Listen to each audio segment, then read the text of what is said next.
Pokoknya intinya banyak politisi mengatakan kalau lu cari tang politisi hari ini paling berpengaruh, paling bisa ngeberesin kerjaan, ya Sufmi Dasko Ahmad. Dia tuh tegak lurus loyalisnya Pak Prabowo banget aja. Dia kan bareng Pak Prabowo tuh dari tahun 90-an ya kalau gua nggak salah.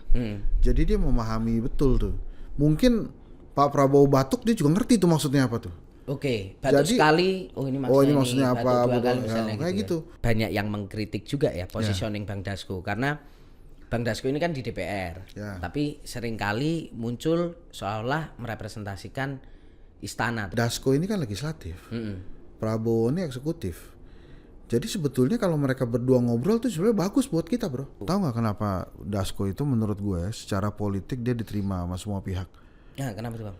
Karena dia dianggap oleh banyak pihak bukan ancaman. Jadi dia ketemu Bu Mega, ya Bu Mega ngelihatnya ini adalah the messenger dari Pak Prabowo. Dalam politik itu pada saat seseorang dianggap bukan ancaman, dia bisa bebas masuk kemana-mana, bro.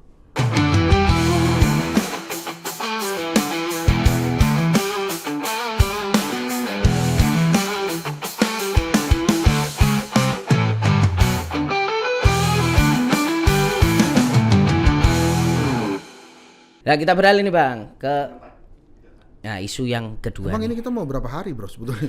Ya, kita sih kalau pengen sih Bang, gue sih pengennya Bang Hensat terus nih bisa langsung kuota episode gue ketutup ini Bang. Bang, kita bahas lagi soal figur yang lagi ramai.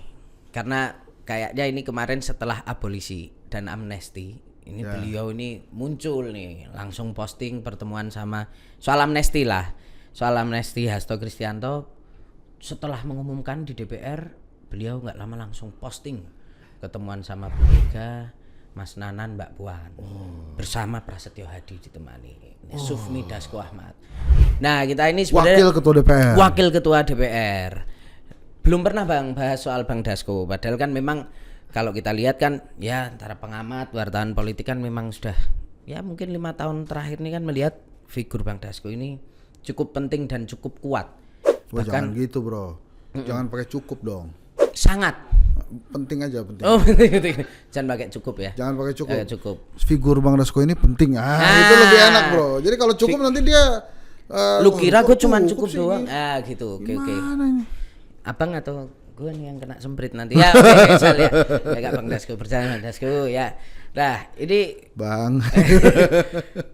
Ini politisi yang lain loh Bang ngomong bahwa Bang Dasko bahkan mereka mengatakan waktu itu jelang-jelang Pilpres lah aku dapat cerita itu. Bang Dasko ini paling jago sekarang. Ini kalau menurut Bang Hensat jagonya Bang Dasko ini apa sih? Lah orang itu ngomong apa sama lu? Hah? Orang itu ngomong apa kan dia bilang ya, ini kan jago nih. Apa gitu penjelasannya? Pokoknya intinya banyak politisi mengatakan kalau lu cari tang politisi hari ini paling berpengaruh, paling bisa ngeberesin kerjaan, ya Sufmi Dasko Ahmad. Nah, tapi kalau dalam pandangan seorang pengamat politik Bang Hensat, itu jagonya seorang Sufmi Dasko Ahmad nih apa? Kalau menurut gua rumusan dia satu doang tuh, bro. Ini gue sebagai pengamat ya, gue ngelihat ya. Dia tuh tegak lurus loyalisnya Pak Prabowo banget aja. Dia kan bareng Pak Prabowo tuh dari tahun 90-an ya kalau gua nggak salah. Jadi dia memahami betul tuh. Mungkin Pak Prabowo batuk dia juga ngerti tuh maksudnya apa tuh. Oke, batuk sekali. Ini maksudnya apa? Kayak gitu. Jadi teorinya dia kelihatannya itu aja tuh. Dia tegak lurus, nggak punya pretensi apa-apa, melayani Prabowo. Itu aja sehingga saat ini Prabowo nyaman jadinya. Karena punya loyalis yang sangat mengerti dirinya gitu. Kan tadi udah gue jelasin ya bahwa Pak Prabowo ini ada gap yang lumayan dengan menteri-menterinya gitu. Nah, kelihatannya yang bisa menerjemahkan mau-maunya Pak Prabowo ini orang-orang loyalis yang di sekitarnya. Ya ada Sugiono, ada Daryono, ya termasuk salah satunya Dasko gitu. Dasko karena tidak punya pretensi apa-apa, kemudian mengerti apa yang dimauin Pak Prabowo, dia tegak lurus, ya jadi ya apa yang dia lakukan sebetulnya pemikiran Pak Prabowo gitu, bro. Kalau gue sih rumusnya cuma itu doang. Menurut gue sih itu aja gitu. Makanya waktu dia ini kan banyak yang diomongin tuh, wah tampil sejajar sama Wapres pada saat mengumumkan kabinet. Waktu itu posisi dia itu ketua gugus tugas transisi kalau gua nggak salah. Iya, ketua gugus tugas transisi. Nah, jadi memang mungkin ditugaskan oleh Pak Prabowo mengawal transisi itu. Dan sebagai ketua harian Gerindra ya, yang juga orangnya Pak Prabowo, mungkin Pak Prabowo minta dia mendampingi saat itu dan sebagai ketua gugus tugas itu. Jadi gue sih ngeliatnya kalau dia di situ wajar-wajar aja gitu. Karena emang nggak ada yang lain kan, yang memang dipercaya oleh Pak Prabowo dan kemudian mengerti apa ini kan Pak Prabowo sebagai anak buah ya. Sebagai anak buah. Misalnya kan kalau tapi misalnya Pak Hasim kan ngerti nih Prabowo, ya, tapi kan dia adik. Kalau Pak Hasim yang muncul situ pasti lebih ramai lagi gitu kan. Jadi kalau Dasko kan saat itu posisinya ketua gugus tugas transisi itu, jadi menurut gue sih biasa aja. Tapi rumusannya gue lihat itu aja sih. Tegak lurus aja ya. Tegak lurus aja karena dari zaman dulu bro. Gue juga mengamati Pak Prabowo kan juga lama ya. Jadi ya memang udah lama aja Dasko itu. Dan dia biasa-biasa aja, orangnya begitu-begitu aja dari dulu kan. Tapi kalau kita lihat mungkin agak-agak sedikit membandingkan nih Bang. Kalau kita lihat kan Bang Dasko ini kalau nggak salah baru masuk parlemen itu kan 2014 DPR RI. Sementara waktu itu masih ingat betul nih teman-teman juga mungkin bahwa tokoh Gerindra yang kemudian jadi sentral, jadi attention itu tuh Fadlizon waktu itu. Tapi ketika kita melihat situasinya hari ini, kenapa kemudian Bang Dasko ini justru yang semakin set gitu? Itu gampang bro. Coba orang yang mana yang lebih mengerti isi rumah, orang yang ada di dalam rumah atau orang yang ada di luar rumah? Di dalam rumah. Dasko di dalam rumah, Fadlizon di luar rumah, mainnya kejauhan lagi. Mainnya kejauhan sehingga nggak denger nih isi rumah apa gitu. Sementara Dasko udah tegak lurus ya di dalam rumah aja. Ketemu Pak Prabowo, Dasko ABCDE, oke Pak, selanjutnya FGH ya Pak gitu. Dia lebih paham kan, itu wajar juga kan. Mas Tatang nih di dalam rumah pasti paham banget. Wah, Kompas.com nih begini kondisinya. Tapi kalau Mas Tatang ada di luar lagi liputan segala macam kan nggak tahu Kompas nih apa isinya. Dinamikanya apa? Gimana? Makanya orang-orang yang berada di dalam kantor ini biasanya redaktur pelaksana tinggi-tinggi gitu kan, kayak jabatan-jabatan tinggi kayak Mas Tatang ini kan pasti lebih paham dalamnya rumah tuh dibandingkan yang di luar. Nah itulah kejadian Fadlizon gitu, dan dia asik berselancar sendiri kan, nyanyi Sontoloyo gitu-gitu kan dia jadi penyanyi juga itu kan. Dasko nggak nyanyi dia. Dia kalau kata Pak Prabowo nggak nyanyi, dia nggak nyanyi gitu. Tapi kalau nyanyi dia, gitu. Iya, dia belum pernah bro nyanyi bro. Tapi dulu ada Bang, YouTube-nya Bang Dasko, cover lagu ada. Kalau nggak salah ya, ada, pernah lihat aku. Iya. Gak apa-apa kan, kalau lu kan wartawan bro, lu ngomong aja apa juga. Dilindungi Dewan Pers bro. Nah, tapi kalau memang bicara soal kepercayaan Pak Prabowo sama Sufmi Dasko Ahmad ini kayaknya memang setinggi itu ya Bang. Karena kan gini, kalau kita bicara, walaupun mungkin ini juga banyak yang mengkritik juga ya positioning Bang Dasko, karena Bang Dasko ini kan di DPR, tapi seringkali muncul seolah merepresentasikan istana tuh, komunikasinya istana. Misalnya kayak kemarin itu kan kabinet yang tadi kita bahas tuh, terus konflik yang 4 pulau di Aceh sama Sumut, tuh rapat itu malah Bang Dasko yang kayaknya memimpin itu kan di situ.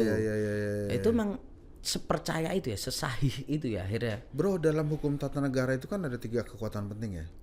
Eksekutif, legislatif, sama yudikatif. Dasko ini kan legislatif. Prabowo ini eksekutif. Jadi sebetulnya kalau mereka berdua ngobrol tuh sebenarnya bagus buat kita, bro. Tektokannya ya kan. Dasko sebagai seorang yang ya kan wakil ketua DPR, dia legislatif, dia komunikasi sama eksekutif. Kebetulan ketua umumnya, kebetulan presidennya kan malah bagus. Jadi cepet gitu tektokannya. Maka kemudian ya emang publik ngelihatnya Dasko lagi. Kenapa? Karena ya dia wakil ketua DPR bro. Begitu ada isu tentang pulau, jadi cepet ngobrol sama Pak Prabowo izin mau ketemu kan, karena dia udah orang lama yang tahu dalam rumahnya Gerindra. Ya dia dengan cepat ngobrol gitu kan. Dibandingkan dengan misalnya wakil ketua DPR yang lain, Cucun gitu misalnya. Ya nggak tahu. Dia mau ketemu Pak Prabowo kan bikin surat bro. Pasti. Ya lewat Caimin juga mungkin. Lewat Caimin. Bisa langsung. Dan bisa lagi ujung-ujungnya ngomong dulu lah Bang Dasko, bro, aku mau ngobrol sama Pak Prabowo. Tapi kalau Dasko kan dia punya akses langsung tuh, jadi emang lebih cepat. Sebetulnya kita beruntung juga. Kenapa kemudian Dasko seorang loyalis yang tegak lurus itu bisa cepat berkomunikasi sama Prabowo, sehingga case-case yang memang menjadi keresahan rakyat ini bisa jadi beres. Contoh misalnya waktu itu gas 3 kilogram. Itu kan cepet tuh, Dasko langsung bilang, wah ini bukan kebijakan Prabowo nih. Langsung selesai diurus sama Pak Prabowo. Pulau juga lo udah sebut tadi. PPN juga. Iya, PPN 2% langsung diberesin sama dia. Jadi yang paling menarik memang dia ini seperti ada terus gitu. Dan orang paham bahwa dia ini karena dekat dengan Pak Prabowo, bisa berkomunikasi langsung dengan Pak Prabowo, bisa dianggap bisa menjadi penyambung antara legislatif, eksekutif dan rakyat. Contoh misalnya, Danantara terbentuk, IHSG merah, Dasko yang ke BEJ naik bro. Kenapa? Pasar melihat negara seperti hadir, walaupun Dasko ini legislatif, tapi orang ingat dia ini ketua harian Gerindra juga, dekat sama Pak Prabowo. Jadi artinya kalau Dasko hadir di situ bisa jadi dengan jaket yang macam-macam, yaitu representasi negara terhadap pasar, akhirnya naik juga bro. Kalau gue sih ngelihatnya justru ya DPR justru memanfaatkan kedekatan Dasko sih untuk mempercepat beberapa isu yang memang harus diputuskan cepat karena desakan masyarakat. Dulu waktu keputusan 50 MA tuh yang Kaisang kan sampai berdemo-demo kan yang kita ketemu di depan DPR itu bro. Itu kan langsung cepet tuh kan diumumin Dasko beres. Nggak jadi itu, kita nggak ada, kita hormati keputusan itu. Selesai bro. Nggak jadi revisi ya undang-undangnya. Nggak jadi revisi. Jadi memang figur seperti Dasko ini waktu itu ada di tubuhnya Harmoko waktu jadi ketua DPR atau ketua MPR waktu itu, ketua MPR. Karena Harmoko dekat sekali dengan Pak Soeharto, jadi dia juga setiap kali ada keributan-keributan apa, dia dipanggil Soeharto, dia bisa menjelaskan atau dia kasih tahu Pak Harto, Pak, rakyat masih menginginkan Bapak memimpin negeri ini gitu. Padahal bohong gitu kan. Ya walaupun gitu. Terakhir dia juga ya balik kanan juga kan. Harmoko itu kan. Tapi lumrahnya memang seorang presiden pasti punya tektokan gitu ya di eksekutif sama legislatif ya Bang? Harusnya memang begitu bro. Kalau dulu SBY siapa Bang?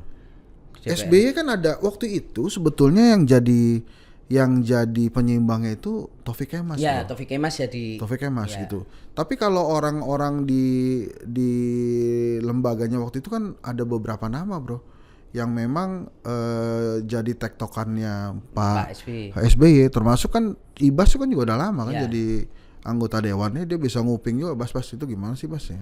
Bas langsung juga kan. Itu ada iklannya dulu gue. Bas. Enggak gue terusin dong, Karena harus bayar tuh. Iya. Oh, selalu ada tektokan Pak Jokowi. Di mana? Di parlemen punya Mbak Puan ya? Ada Mbak Puan. Dulu Mbak Puan aduh, deket banget tuh. Belum lagi Komandante Bambang Pacul itu juga kan dekat tuh Pak Jokowi itu bisa tektokan langsung. Adian Apitupulu bahkan punya nomor telepon langsung tuh katanya kan. Jadi waktu lagi mesra-mesranya Pak Jokowi itu baru kekuatan parlemen luar biasa bro. Oke. Nah kalau soal fleksibilitas Bang, Dasko ini kayaknya memang bisa masuk kemana-mana ya. Pak Surya Paloh kan sempat menyinggung ini rising star. Terus kemudian PKS aja waktu itu di acaranya PKB itu kan meminta jadi tarik lah kita gitu. Terus terakhir sama Bu Mega ketemu juga Bang Dasko. Tahu nggak kenapa Dasko itu menurut gue secara politik dia diterima sama semua pihak? Ya kenapa tuh Bang? Karena dia dianggap oleh banyak pihak bukan ancaman. Dia nggak punya pretensi apa-apa. Jadi dia ketemu Bu Mega, ya Bu Mega ngelihatnya ini adalah the messenger dari Pak Prabowo. Dia ketemu Surya Paloh juga ngelihatnya ya messengernya Prabowo. Dia gak punya pretensi apa-apa kalau menurut gue ya. Dalam politik itu pada saat seseorang dianggap bukan ancaman, dia bisa bebas masuk kemana-mana bro. Ada kecenderungan itu ya. Jadi orang tidak melihat bahwa ini dia mau memainkan politik sendiri gitu ya. Iya. Misalnya Mas Tatang itu mau ngopi, dianggap oleh pemilik kedai kopi itu, warung kopi lah, jangan kedai kopi ntar gua lagi. Pemilik warung kopi, ini Tatang bahaya nih. Dia bisa nulis macam-macam nih. itu bisa tiba-tiba langsung tutup pintu bro. Habis Mas Tatang, kopinya habis, nggak ada. Pokoknya gimana caranya lu nggak masuk. Tapi kalau lu bukan ancaman men, akan dipersilakan, diberikan tempat duduk terbaik, ditawarin kopinya mau pakai biji apa gitu. Ada Arabica, ada Robusta. Saya mau kopi Hambalang. Nah gitu misalnya mau kopi Hambalang, oke. Kalau gitu tingkat keketalannya gitu loh. Itu kan kalau orang dia nggak merasa terancam, maka ya udah masuk aja ke semua pihak. Makanya dia itu bisa masuk kemana-mana. Kan dulu juga banyak bro tokoh-tokoh politik yang bisa masuk kemana-mana tuh zaman SBY itu kan juga sosok Marzuki Ali itu juga beberapa kali di mana-mana. Inilah Bambang Pacul tuh juga bisa masuk kemana-mana. Said Abdullah bisa masuk kemana-mana sampai hari ini. Bener. Jadi beberapa orang-orang politik yang biasanya tidak dianggap sebuah ancaman untuk lawan politiknya, dan karena dia dianggap tidak punya pretensi apa-apa, masuk aja. Nah itu menurut gua kelebihannya Dasko tuh. Nah, dia bisa memainkan peran, dia bukan ancaman buat orang lain. Oke, itu soal bermain peran, tapi soal negosiasi. Menurut Abang, negosiasi politik yang dilakukan oleh Gerindra dan Prabowo Subianto, negonya itu dari Prabowo atau paketannya Sufmi Dasko Ahmad yang mengurus? Enggak bro, ini Gerindra itu Prabowo bro. Prabowo deh itu. Ya. Dasko Pras itu ya menjalankan. Cukup bisa bermain peran di situ ya. Dia menjalankan aja. Oke. Lu bayangin ya, ingat kan waktu Pak Prabowo ke rumah Ibu Mega? Ya. Terus komentarnya Dasko, nanti kita akan umumkan pada waktunya. Bahkan waktu itu kan kita digantung, ini sebetulnya Prabowo datang nggak ke rumah Bu Mega sih? Kan kita nggak dikasih tahu. Nggak jadi tiba-tiba jadi. Tiba-tiba jadi dan ditutupi. Belum tentu datang gitu. Kenapa? Karena Dasko menunggu perintah Pak Prabowo dan Prabowo menunggu deal-dealannya Megawati. Jadi waktu itu ada seorang pengawat politik Henry Satrio tuh bro, itu ternama tuh. Oh ternama itu bang ya, paten itu ya. Iya dia. Bukan Hensat ya, tapi Henry Satrio itu emang orang luar biasa. Dia pelan-pelan gitu menganalisa. Dia bilang begini, kalau deal ini akan dikasih tahu Prabowo datang. Tapi kalau nggak deal, pasti nggak akan dikasih tahu bahwa Prabowo datang karena ini menyangkut marwah kepala negara kan. Masa kepala negara udah datang ke rakyatnya, kan rakyat nih kan. Udah datang ke rakyatnya tiba-tiba nggak deal gitu kan, malu dong. Bukan malu lah, ada yang nggak pas gitu.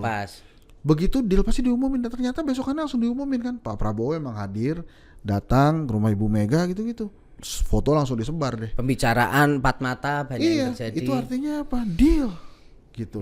Jadi gue pikir udah nih selesai, dan ternyata betul kenikmatan yang dimiliki PDI Perjuangan sama sekali tidak diambil oleh Prabowo. Misalnya Gerindra kekuatan 80% bro. Apa susahnya ngubah MD3? Itu nggak diubah. Mbak Puan tetap jadi ketua DPR. Kekuatan koalisi Kimnya itu ya 80% kan. Tetap Mbak Puan jadi ketua DPR. Wah ada kader-kader PDI Perjuangan yang bagus-bagus nih. Kelihatannya cocoknya jadi dubes.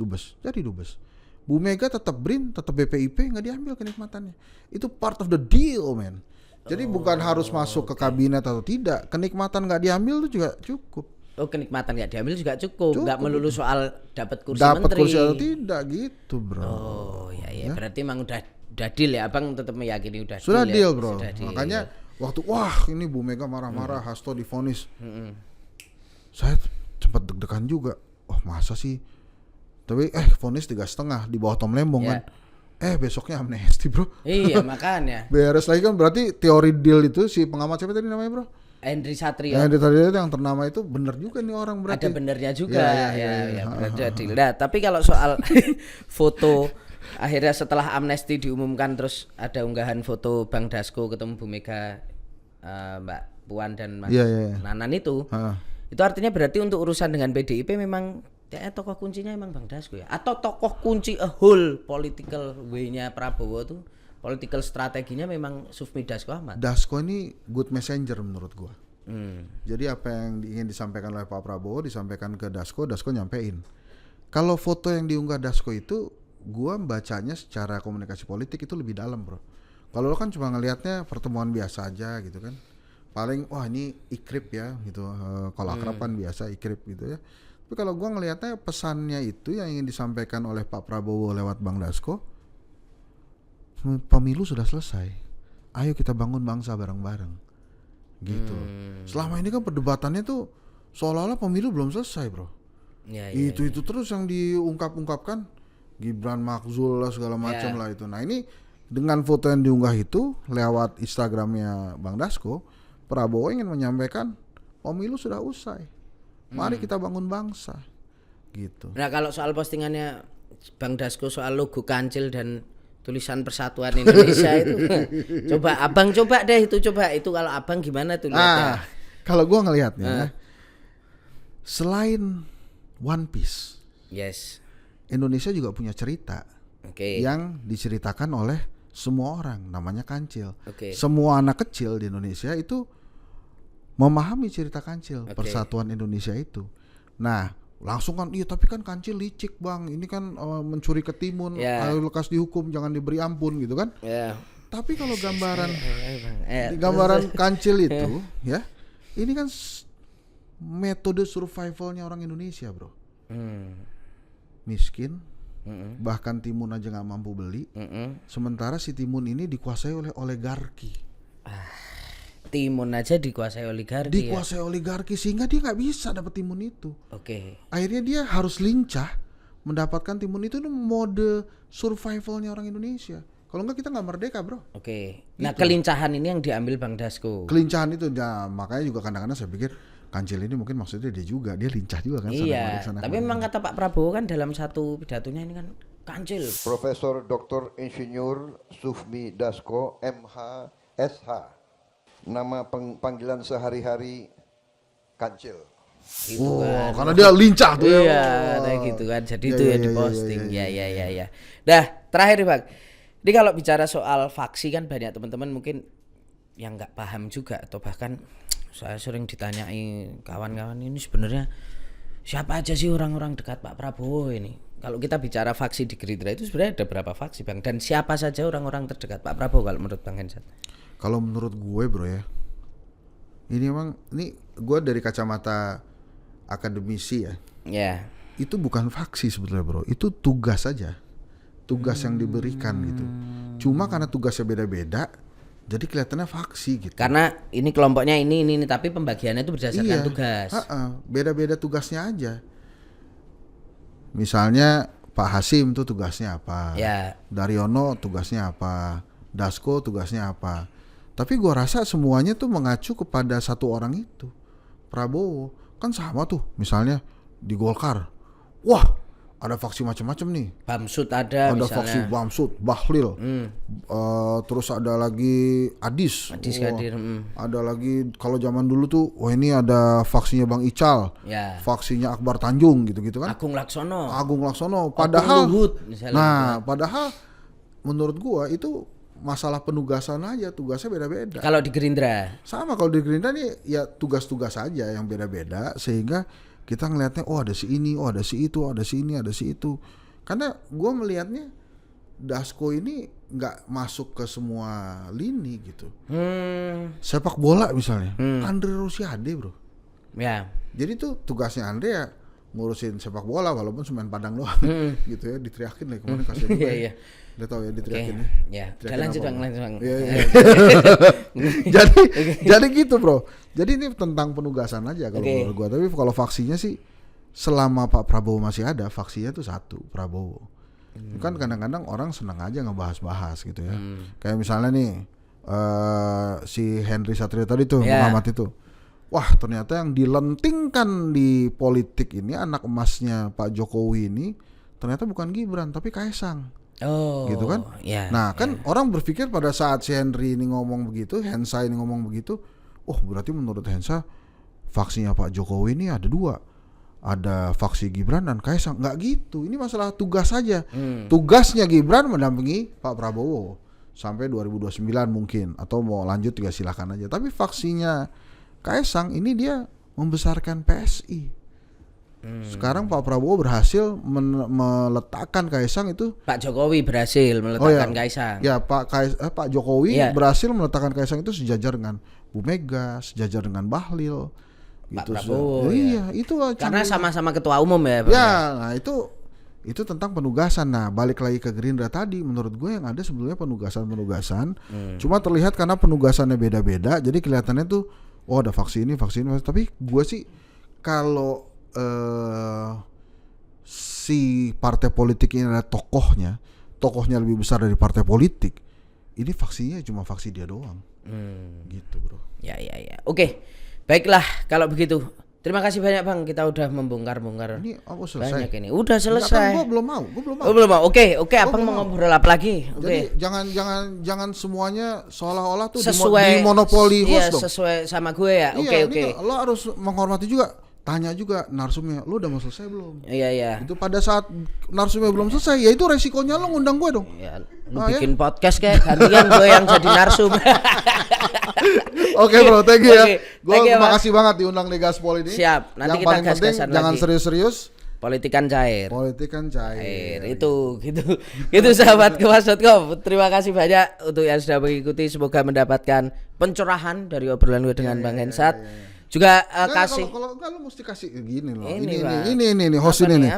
Apa nih? Kan tadi mudah-mudahan mendapatkan pencerahan. Yes. Lo mesti kasih opsi bila Anda tidak mendapatkan pencerahan, apa yang harus dilakukan oleh penonton, oleh viewer itu apa? Bila tidak mendapatkan pencerahan. Harus apa? Harus baca kompas.com, bisa Semedi juga nah, bisa. gitu loh. Jadi harus ada opsi-opsi, bro. Enggak, ya? Bang, gue yakin ini memberikan pencerahan. Oh iya. gitu loh. Kalau gitu enggak dapat pencerahan, marah-marah di komen, boleh ya. Jadi jangan mudah-mudahan dong, jangan loh. Pasti aja kita ini. Iya, walaupun enggak kita baca juga ya. Ya. Ya bisa juga mengusulkan apa, kita mau ngangkat apa, nanti kita angkat. Atau pengen Bang Hensat lagi 3 episode. Ya. Kalau gue sih usul ya bro ya es teler lah atau apalah bro, jangan kasihlah ya. Kosongan gini kan, ini ada gelas sih oke lah, ada isinya oke, ini kita ngopi ngeteh kelihatannya ya oke lah. Udah cepetan tutup bro, ntar gue ya lu kan masih lo nggak mau tutup nih, gue bahas terus nih makanan. Oke, makasih Bang Hensat. Terima kasih tuan-tuan, tetap gas, kita bertemu lagi. See ya.